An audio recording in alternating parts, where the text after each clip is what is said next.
In his first press conference for the new year, President Lee Jae Myung touched upon the weakening won, sharing expectations by authorities here for the South Korean currency to strengthen to about 1,400 won against the US dollar within the next month or two.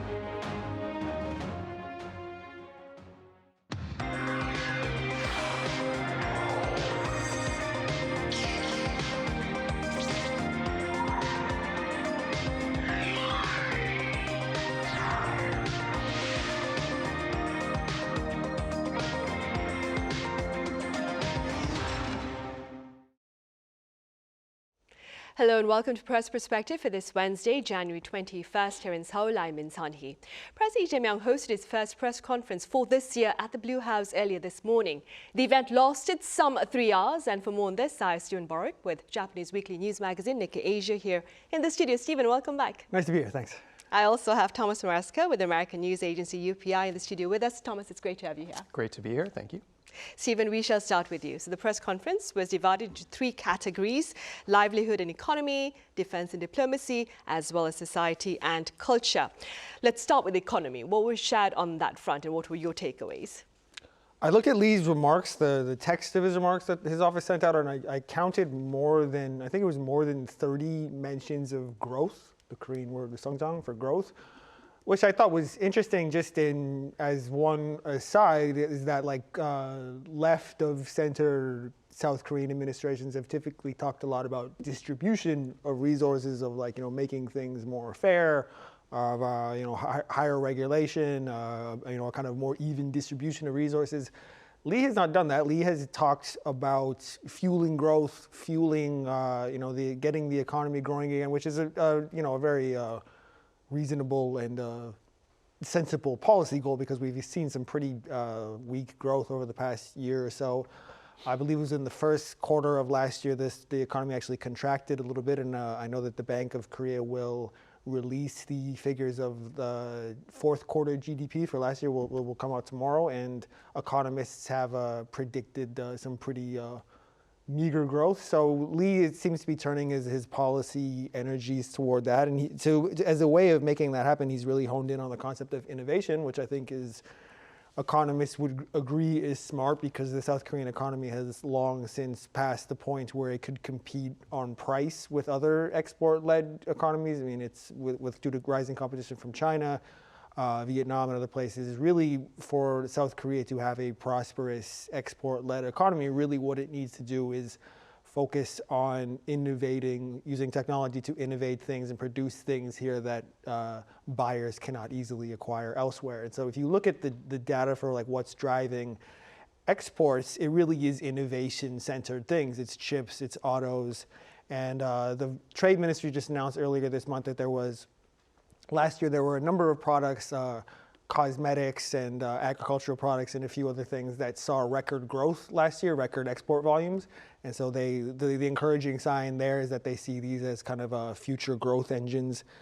And so I expect the Lee administration to do everything they can to go around the country and try to allocate funds to areas that they think are promising. As we know, in South Korea, there's this very long history of a kind of cooperative relationship between business and government. They see each other as partners more than the relationship is typically conceived of in the West. And the other thing that I was listening to, there's 2 other things that I thought were interesting. He mentioned the depreciation in the South Korean won, and he mentioned that the government is watching this closely and is going to make every policy effort available to them to stop the currency's slide. And I think following Lee's comments in the afternoon today, the currency did go on a kind of modest rally. But I mean, what Lee didn't say, what I was watching for, what he didn't say was he didn't mention a kind of specific policy measure that he is kind of betting on being able to turn this slide around. I guess him and other officials are still kind of in the stage of kind of verbal intervention and just hoping that eventually, as South Korea's economic fundamentals are strengthened, that the market will see the South Korean won as a safe asset and its depreciation will slow or stop.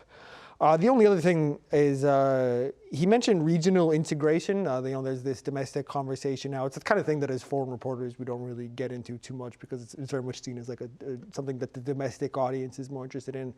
Kind of like merging city governments, like taking some of the gwangyeok시, like the metropolitan cities, and perhaps creating a larger government in the region that they're located in, merging with the surrounding jibang or provincial area.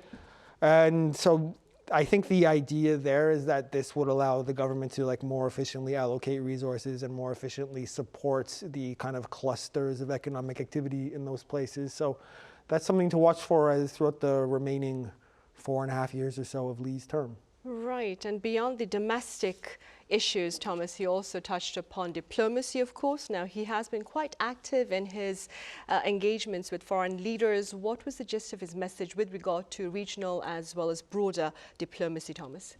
Right, so he, basically his overarching message was one of kind of pragmatic engagement, stability, balancing, competing pressures, which is more or less what we've seen in his diplomatic approach. Just recently, obviously, he met with Takaichi in Japan and Xi Jinping in China, and he seemed to kind of deftly try to balance his Korea's position in between these regional powers that are having their own sort of adversarial moment. But he also sort of positioned South Korea as playing a greater role in global affairs. He mentioned that Korea is becoming a country that attracts the world's attention every step of the way. And he said it's no longer a small country in the East surrounded by great powers, nor a latecomer that follows, previous countries. So, and he sort of also touched on how Korea has become this example of a democracy.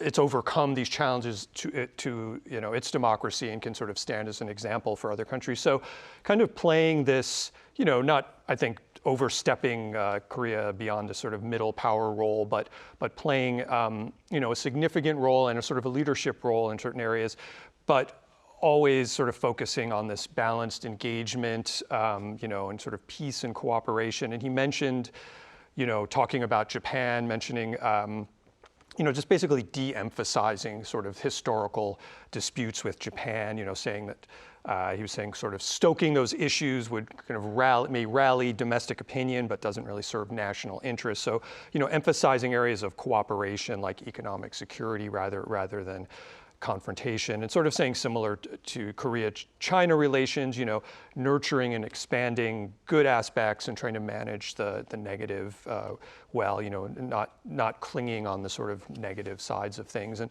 he mentioned obviously the US as well, and kind of also tried to downplay friction around issues like trade issues and the tariff wars. I mean, he, obviously mentioned that they're challenging, but just sort of this idea of not getting caught up in the negatives, trying to find the common ground, the positive issues, and of course, North Korea was a topic. Sort of re-emphasized South Korea's desire to be a sort of a pacemaker, as he calls it, and really to pursue diplomacy anchored in readiness and deterrence, and certainly focusing on, trying to facilitate, U.S. North Korea talks. He's always sort of framed, the U.S. as maybe being the leading sort of horse in this situation, but emphasizing that South Korea would be, a supporter and, kind of facilitator. So, yeah, and I think his words reflect, I think, what we've seen from his foreign policy so far. Right, and expanding on what Thomas has just said, Stephen, the president has reaffirmed his resolve to ease tensions here on the Korean Peninsula. What more can you add? I would just say that Lee said what I think everyone would expect him to say, is that he reiterated his basic position that he sees dialogue as the ultimate solution to the problem of the peninsula. And we should just mention that like this is kind of core to who he is as a politician. The Democratic Party, the kind of Jinbo camp that he comes from, have long held very closely to this belief that the way to ease tensions with North Korea is not through shows of force, it's not through any other kind of coercive measures, but it's by sitting down and holding negotiations and trying to find some kind of common ground. So it's not surprising that he would say that. He said that he's going to create conditions for the resumption of inter-Korean dialogue. I don't know exactly what those conditions would be. I mean, I don't know what he plans to do that he hasn't already done. He didn't quite come out and say that the reason that there has not been any kind of high-level dialogue throughout his term is that North Korea has declined to take up any of these offers. North Korea has kind of rebuffed any overture from the Lee camp. I believe even high-ranking North Korean officials like Kim Yo-jong, the leader's younger sister, has said that kind of poured cold water on his initiative, kind of called his plans unrealistic and not entirely attractive to them. We've talked a lot about how North Korea has kind of turned its attentions away from wishing to heal ties with South Korea and establish ties with the U.S. and is very kind of focused on its relations with Russia and with China, which are delivering a lot more present-day gains.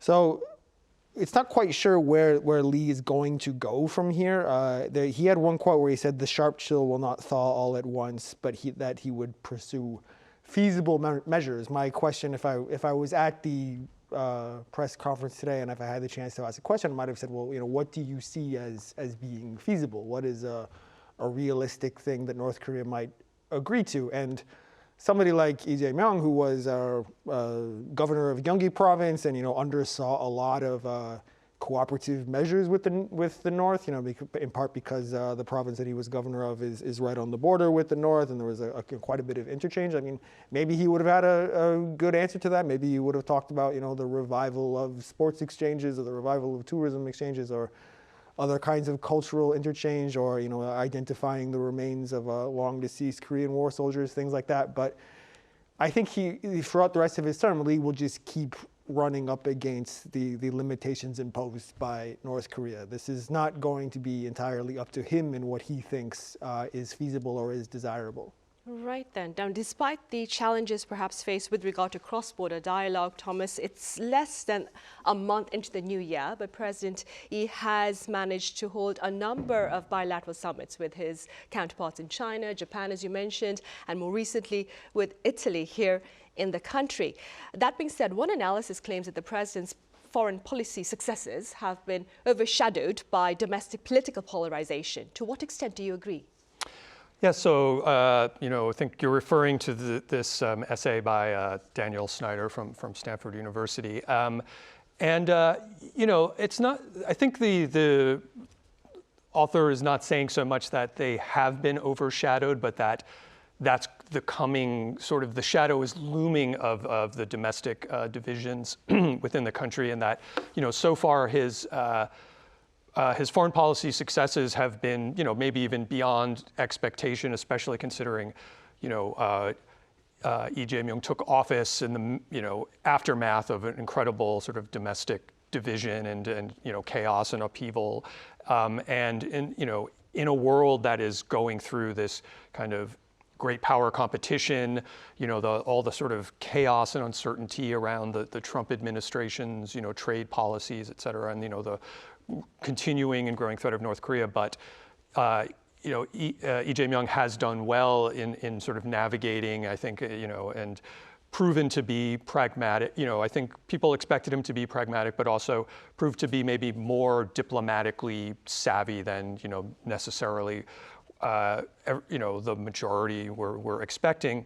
But the argument is that this deepening political polarization at home will start to have an impact perhaps on what can be accomplished going forward, because the divisions domestically, the article makes a point that I thought was a good one and interesting, is that it's not just the division is not just between the conservative side and the liberal side, but also even within each faction there's a divisiveness. So there are more like extreme elements and more centrist elements in both sides. And as some of these policies are going forward, we're seeing the sort of the prosecutions of Yoon and others that were involved in his martial law attempt, and when we saw Han Duck-soo being sentenced today, and so those are kind of potential flashpoints to sort of stimulate more domestic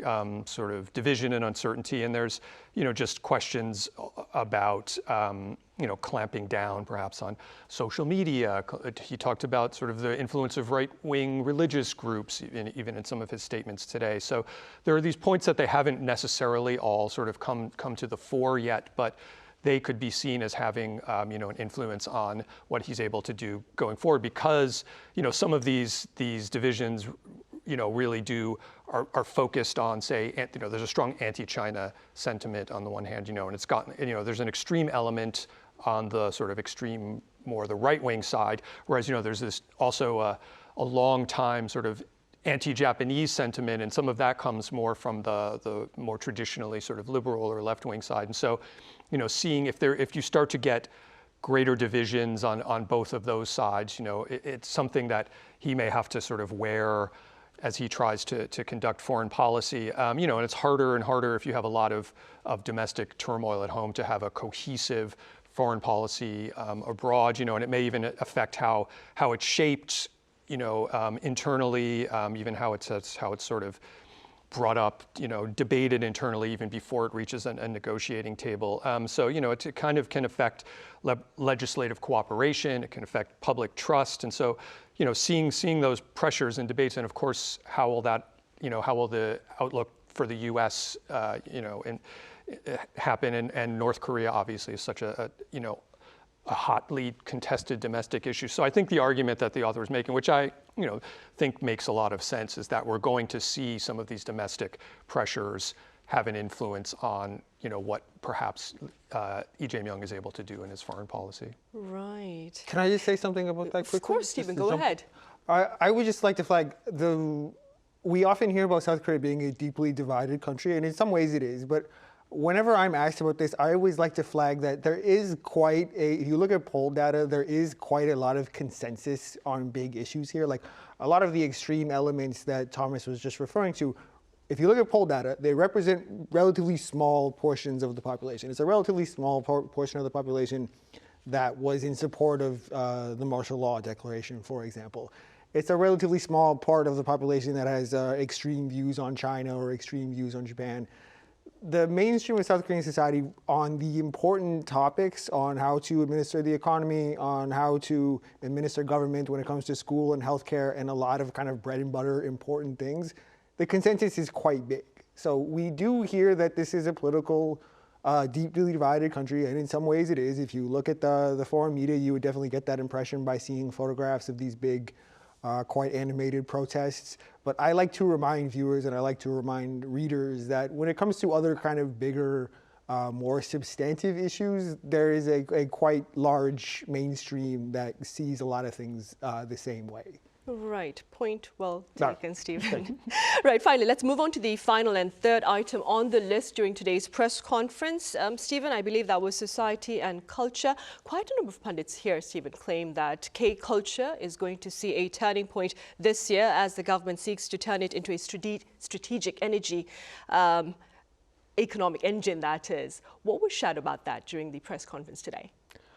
Well, Lee flagged that the government budget, the cultural budget, is at 9.6 trillion won this year, which is quite a lot. To answer your question, I mean, can it turn a corner? Can it go to another level? I mean, maybe it can. I mean, I feel like for the past, more than decade, South Korea's cultural industries have been constantly arriving. There's always this conversation of, oh, well, look at Gangnam Style, and look at Hangang, and look at any number of cultural exports, and how they are signs of a burgeoning and an emerging Korea as a burgeoning or emerging cultural force. Well, for how long can something be arriving for, and for how long can it keep ascending? I mean, I wouldn't bet against it at this point. I mean, I don't think anybody saw K-pop Demon Hunters coming last year. I know BTS are coming back later this year and are going to launch what I'm sure will be a doozy of a world tour. They're doing 2 shows in my hometown of Toronto, which I imagine will shut the city down for a number of days. So again, this is one of the areas that I think a lot of consensus exists in Korean society. There is a lot of consensus that South Korea's emerging cultural power is a very attractive, something with a lot of potential, and it makes sense for the government to get behind this as decisively and as enthusiastically as it can, and find these talented people, find these innovative organizations, and put them in a position where they can succeed. This is another area where there's historically a very cooperative relationship between business and government. So I think Lee, as I've said many times on these airwaves, Lee is a skilled and a shrewd politician. Lee is good at giving his constituents what they want to see, so I think he has quite sensibly identified the cultural sector as something that Korea really has going, and that it makes a lot of sense to boost. Right, and adding on to what you said about BTS, it's coming back with a new album. I believe it's titled Arirang on March 20th, right. for those of you interested. I'm afraid that's all the time we have. Stephen, as always, thank you so much for your time and your thoughts. Thank you. Thomas, thank you very much for your insight. Thank you. Right, that is all the time we have for this edition of Press Perspective. As always, thank you for watching. See you again same time tomorrow.